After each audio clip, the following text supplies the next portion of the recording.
Assalamualaikum warahmatullahi wabarakatuh. Hari ini kami kelompok 2 untuk mata kuliah Filsafat Hukum Universitas Pamulang akan membahas sedikit mengenai salah satu mazhab atau aliran yang ada dalam filsafat hukum. Dengan saya Danti, dan di samping saya juga sudah ada teman-teman saya yang juga akan membantu membahas mengenai tema hari ini. Saya Renaska. Saya Sambil Sahid. Saya Dini Sylvia. Oke, kita mungkin langsung aja ke pembahasannya ya. Kalau ngomongin mengenai masalah filsafat hukum nih, saya pengen tahu deh, menurut kalian tuh apa sih pengertian filsafat hukum? Ya, baik. Kalau menurut dari saya sendiri, filsafat hukum itu adalah suatu ilmu yang mempelajari hukum secara filosofis. Pada dasarnya filsafat hukum ini yang akan membantu kita nih menjawab apa sih hukum itu sebenarnya, hakikat dari hukum itu, terus fungsi dari hukum itu apa, penerapannya bagaimana, terus yang membantu kita ukuran dari suatu keadilan itu baik dan buruknya itu seperti apa. Ya, pada dasarnya filsafat ini akan membantu kita mendalami hukum itu sendiri di dalam kehidupan itu seperti apa. Ya, kalau menurut Sambil gimana filsafat hukum itu apa? Kalau menurut saya, objek kajian dari filsafat hukum adalah hukum itu sendiri. Oleh karena itu, filsafat hukum adalah berkisah antara hubungan hukum, ujian hukum, sebab-sebab orang menaati hukum, termasuk masalah hak asasi manusia, etika ataupun etika profesi, dan masih banyak lagi pertanyaan-pertanyaan yang berkaitan dengan hakikat hukum yang menjadi pembahasannya. Tidak semua dari pertanyaan hakikat hukum tersebut ialah menjadi pembahasan, karena filsafat hukum juga memprioritaskan pembahasan pada permasalahan yang dianggap penting saja.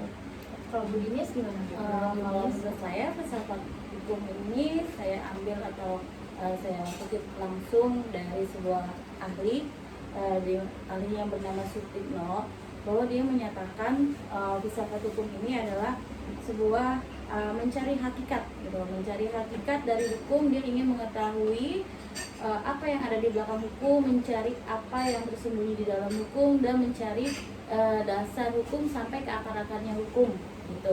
Jadi kalau mencari itu kan istilahnya kita harus kepo ya. Kalau bahasa sekarang tuh kepo, kita harus mengetahui. Jadi tapi hal ini kita harus mengetahui hal yang baik ya. Kalau keponya jangan kepo-kepo kehidupan orang lain yang kita cari tahu, oke? Iya, kalau mau cari kepo tuh cari hal yang baik. Kenapa bisa terjadinya hujan, kenapa bisa terjadinya perang atau bagaimana, kan itu ada sebab musababnya gitu. Menurut saya sih seperti itu ya. Benar sih, sebenarnya banyak banget ya. Kalau yang saya tahu sih pengertian filsafat hukum itu banyak banget dari berbagai macam ahli ya. Kalau yang saya tahu tuh salah satunya itu menurut Sajipto Raharjo. Jadi menurut Sajipto Raharjo, filsafat hukum ini mempelajari pertanyaan-pertanyaan dasar dari hukum. Jadi tentang hakikat hukum, tentang dasar bagi kekuatan mengikat dari hukum itu sendiri, yang dimana nanti filsafat hukum ini bisa menggarap bahan hukum tapi dengan pemahaman yang sangat berbeda gitu. Ya, jadi saya tambahin sedikit ya. Selain ada pendapat dari Sajipto Raharjo, ada juga nih pendapat menurut William Sylvain yang mengatakan bahwa filsafat hukum itu adalah ilmu cabang ilmu hukum yang menyelidiki ukuran-ukuran apa yang dapat dipergunakan untuk menilai dari isi hukum itu sendiri, dan dapat memenuhi hukum yang baik dan mana hukum yang bisa kita bilang jelek. Jadi pada intinya filsafat hukum ini juga menentukan dan membantu kita menilai bagaimana sih hukum yang baik dan mana yang jelek, seperti itu. Satu lagi menurut pendapat ahli, yaitu Anthony D'Amato, diistilahkan bahwa filsafat hukum ialah jurispruden. Demikian pula dengan Bruce yang mengartikan jurisprudensi sebagai studi tentang filsafat hukum. Secara sederhana dapat dikatakan bahwa filsafat hukum merupakan cabang dari filsafat estetika atau tingkah laku. Filsafat hukum mempelajari hakikat hukum, di mana hukum dijadikan sebagai objek kajian yang dibahas secara mendalam sampai pada hakikat hukum itu sendiri atau yang menjadi inti dari hukum. Oke, jadi tadi siapa sih Anthony ya? Ya. Anthony kan dari luar. Ini juga ada ahli hukum yang bernama orang luar juga, namanya Elbinder. Jadi dia itu berpendapat cukup simpel dan cukup kita pahami, bahwa si Elbinder OP ini menyatakan bahwa filsafat hukum adalah suatu ilmu yang merupakan bagian dari filsafat, yaitu tentang filsafat etika gitu atau norma. Jadi filsafat ini adalah sebuah induk dari sebuah keilmuan gitu. Jadi simpel aja kalau menurut dia kayak gitu. Banyak banget ya pengertiannya ya. Uh-uh. Tapi sebenarnya yang dari tadi saya pikirin ya, sebenarnya kayak apa sih maksudnya kegunaan kita mempelajari filsafat hukum itu apa ya? Ya. Kalau menurut saya sih kegunaannya atau lebih kepada tujuan dari filsafat hukum itu sendiri ya, itu pada dasarnya untuk memperluas cakrawala pandang sehingga dapat memahami dan mengkaji dengan kritis atas hukum dan diharapkan akan menemukan sifat kritis sehingga mampu menilai dan menerapkan kaidah-kaidah hukum itu sendiri di dalam kehidupan kita nih guys. Jadi pada dasarnya fungsi dari filsafat hukum itu sendiri berupaya untuk mencari jawaban untuk permasalahan tentang gagasan membuat sebuah hukum yang sempurna di dalam kehidupan kita ini. Seperti apa sih hukum yang sempurna itu? Kan yang jelas ada yang baik dan buruk bahwa dan kita harus menyesuaikan sesuai dengan keadilan dan batasan-batasan yang tertentu. Kalau menurut saya itu manfaat filsafat hukum yaitu bersifat mendasar yang bermanfaat untuk melatih seseorang berpikir kritis dan radikal dalam menganalisa suatu masalah hukum yang dihadapi, kemudian bersikap spekulatif yang bermanfaat untuk melatih seseorang berpikir kreatif, inovatif. Spekulatif yang dimaksud tersebut adalah spekulatif dan makna menyusun tindakan yang terarah dan dapat dipertanggungjawabkan secara ilmiah. Oke, jadi aku kayaknya udah denger deh ada yang kata-kata keadilan. Kemarin tuh kan kita belajar sama Pak Dadang ya, Pak Dadang Sumana, bahwa dari kegunaan hukum itu ada 3, dimana di sini adalah keadilan, terus di sini adalah kegunaan, dan di sana Kepastian. Oh, Ini kepastian. oke, ini ternyata kepastian, ini kegunaan. Di Jadi sana kegunaan. hukum itu harus berguna untuk orang lain, terus ada keadilan juga dengan hati gitu kan. Terus di sini adalah kepastian. Jadi di mana hukum kita kan memang pasti ya, di sini sudah ada yang mengaturnya gitu. Dari gagasan kita sendiri ya. Jadi simpel aja, jadi ada 3 hal gitu. Oke, kita balik lagi ke tema kita hari ini, tentang salah satu aliran atau mazhab yang ada di dalam filsafat hukum, yaitu neo-kantianisme. Kalau yang saya tahu ya, kenapa adanya neo-kantianisme itu karena zaman dulu filsuf-filsuf Jerman itu saat itu ngerasa nggak puas terhadap materialisme, positivisme, dan idealisme. Jadi mereka tuh pengen kembali ke masa filsafat yang kritis. Nah, gimana Bu? Mungkin bisa dijelasin dulu nggak Bu pengertiannya Oke. neo-kantianisme? Kalau pengertiannya itu neo-kantianisme adalah aliran filsafat idealis. Nama aliran ini berasal dari 2 kata, yaitu neo yang berarti baru dan kan sang pencipta aliran tersebut.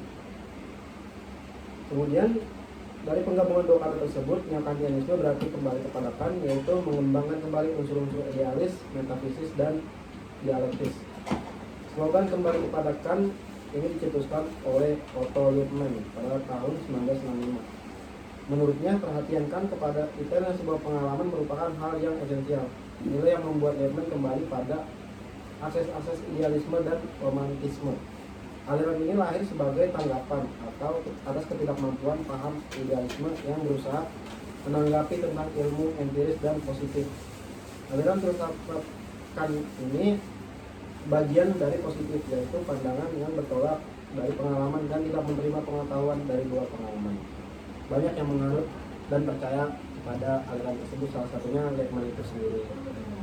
Aku mau nambahin nih terkait tadi aku dengar kan tokoh-tokoh filsuf dari Jerman ini ternyata ada beberapa, yaitu ada Otto Liebman pada tahun 1840 sampai 1912, terus ada Kuno Fischer 1824 sampai 1907, ada Hermann von Helmholtz 1821 sampai 1894, Franz Albert Lenz 1828 sampai 1875, Edward Zeller 1814 sampai 1908, African Spear 1837 sampai 1890, Hermann Cohen 1842 sampai 1918, Alois Riel 1924. Oh, Banyak banget ya, Bu. banyak ya. Banyak, Aku banyak. sampai susah loh Juga. ngomongnya karena orang Jerman kali ya kan, Iya, kita orang namanya Indonesia, susah-susah, namanya ya. susah gitu ya.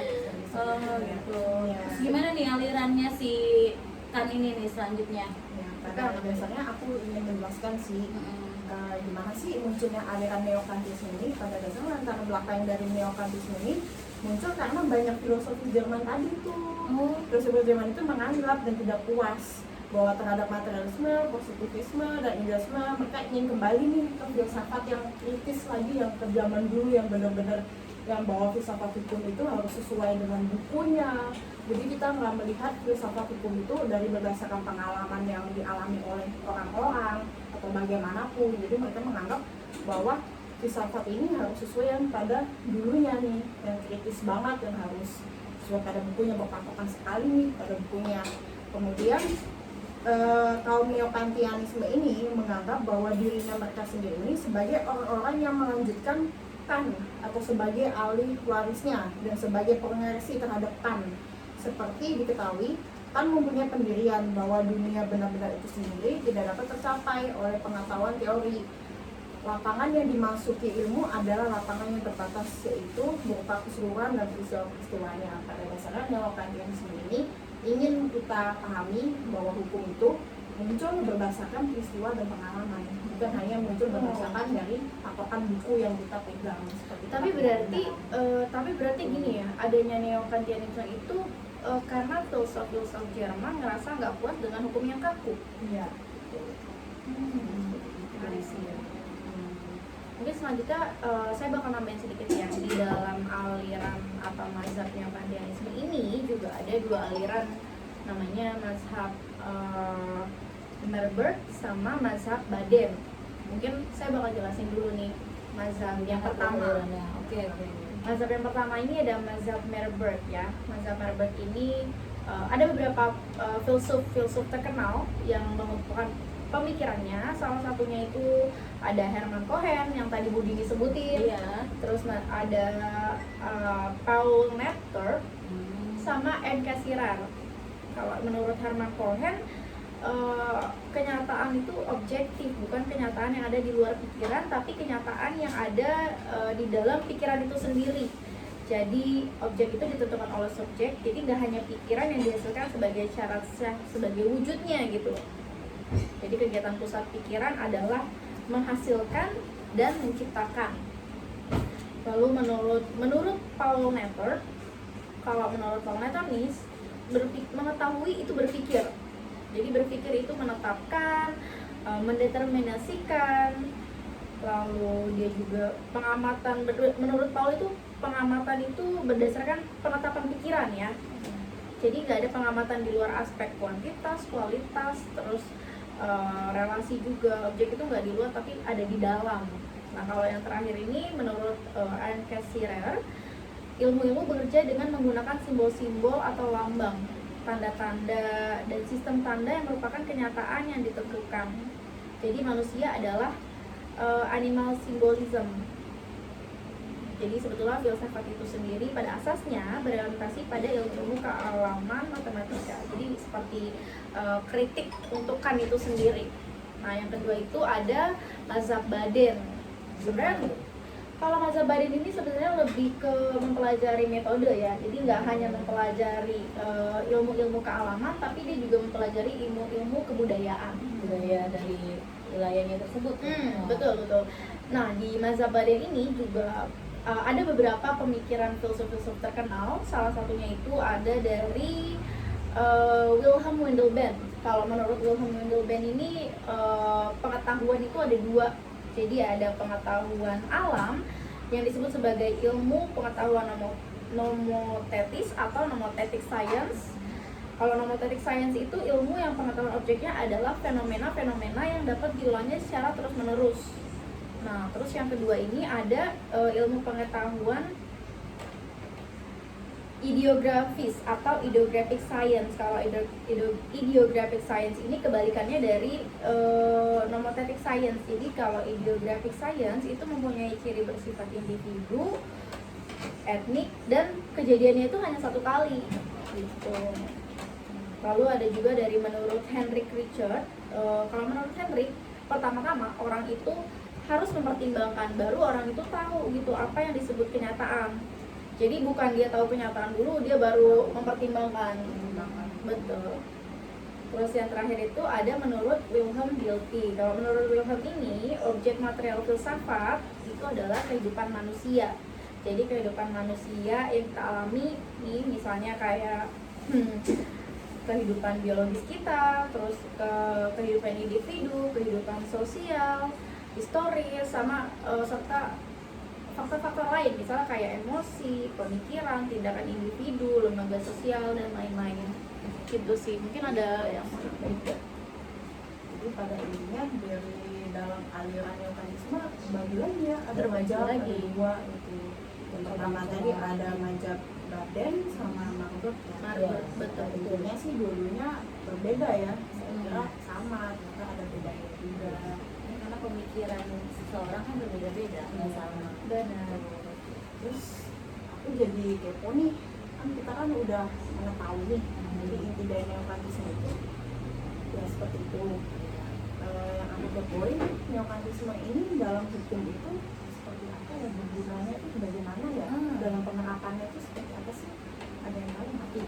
Aku tahu nih dari hasil dari pembicaraan kali ya, menurut saya pribadi nih ya, ternyata filsafat itu kan tadi diawali dengan kekepoan kita, gitu kan, terus ada namanya sebuah aliran, ada mazhab, di situ kan mazhabnya bermacam-macam. Tapi yang kita bahas adalah neokantianisme, benar nggak? Benar. Oke. Dan neokantianisme ini kan ada sebuah pemikiran, dan namanya kita berpikir itu ada berpikir secara kritis. Nah, jadi hal yang berpikir kritis itu adalah sebuah salah satu contoh filsafat gitu. Jadi kita harus berpikir kritis bagaimana tadi menurut aliran yang si Baden bagaimana? Kalau Baden itu dia mempelajari metode, jadi Nah, dia jadi- nggak cuma kealaman, nggak cuma kealaman, tapi juga mempelajari kebudayaan. Nah, jadi kan dia harus kritisi nih budaya ini seperti apa gitu kan. Beda dengan pemikiran kritisnya yang aliran sebelumnya dibandingkan si Baden ini. Jadi menurut saya untuk kehidupan kita di hukum ini gitu kan, sebagai anak hukum, dan kita juga belajar perdata gitu, jadi kita harus kritis gitu bagaimana menangani sebuah kasus gitu. Jadi kita nggak harus percaya juga dengan customer, jadi kita harus berkritis nih bagaimana si customer ini bisa menjawab sejujurnya, karena yang nantinya bakal kita kan cuma membela ya di sini sebagai perwakilan atau penegak hukum gitu kan, mewakili bahwa kita sebagai penegak hukum atau mendampingi orang gitu kan yang percaya dengan kita harus di dalam pengadilan nanti gitu kan, kita harus membelanya gitu kan, sesuai dengan apa yang sudah kita kritisi dari omongannya atau pengakuan orang tersebut gitu kan. Yang lain ya. Betul. Iya, kayak gitu. Terus juga kita juga harus berpikir secara reflektif gitu. Reflektif itu apa sih sebenarnya? Kita harus tahu melihat kemampuan diri kita sendiri itu bagaimana gitu kan, mampu nggak gitu untuk menguasai hal ini gitu kan, menguasai sebuah hukum yang akan kita tangani gitu kan, kita kasus. Sedangkan kalau misalnya perdata kan biasanya cuma ngebahas tentang, bukannya cuma ya, tapi memang si kompleksnya banyak sebenarnya. Tapi yang kita tahu kan ada uang prestasi, ada PMH ya, perlawanan melawan hukum itu sendiri gitu kan. Jadi uang prestasi juga kasusnya banyak gitu kan, terkait misalnya dengan teman, dengan saudara, dengan bos, itu kan bisa juga terjadi gitu. Kasusnya berbeda-beda walaupun intinya memang uang prestasi itu sendiri. Itu sih kalau menurut saya terkait tentang penerapan filsafat yang kita bisa gunakan untuk kehidupan kita ini di pembelajaran kita di hukum gitu. Mungkin ada tambahan buat teman-teman yang lain bagaimana? Benar sih apa yang dibilang Bu Dinis tuh benar, karena Pak Dadang juga pernah ngomong musuh terbesar pengacara tuh kliennya sendiri. Iya, betul. Tapi kayaknya Gimana? Ya mungkin hanya itu ya, jadi pada intinya aliran neokantianisme ini penting banget ya ternyata di kehidupan kita, baik di hukum itu sendiri. Nah, pada dasarnya aliran yogaisme ini walaupun sebagai aliran yang dari turun menurun, dari pengertian dari sikan, tapi ya sangat berguna sih ya, cukup Intinya supaya hukum nggak kaku kan. ya di bidang kamu. Jadi kita harus melihat ini dari pengalaman-pengalaman peristiwa-peristiwa yang dialami dari subjek itu sendiri. Jadi kita tidak boleh sembarangan menghakimi ya. Iya, nggak boleh. Itu kita harus logis juga, berpikir logis di situ. Dan kita pada intinya sebagai calon nih, calon penegak hukum kan nggak boleh ya saling ngejudge Ya, yang nggak mana boleh yang dong, salah, yang gitu. mana yang benar. Kita Betul. harus menjadi penengah. Seperti itu ya. Itu kan dibuktikan di pengadilan semuanya gitu, dengan bukti yang disertakan gitu kan.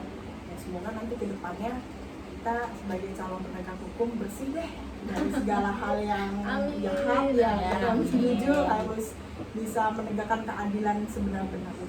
Ya, amin ya. Mungkin pembahasan dari kelompok 2 sekian ya, segitu dulu ya. Mungkin kalau misalnya nanti kita bisa bikin video lagi, kita bisa lanjutin lagi nih pembahasan mengenai aliran-aliran lain yang ada di dalam filsafat hukum. Sekian, terima kasih.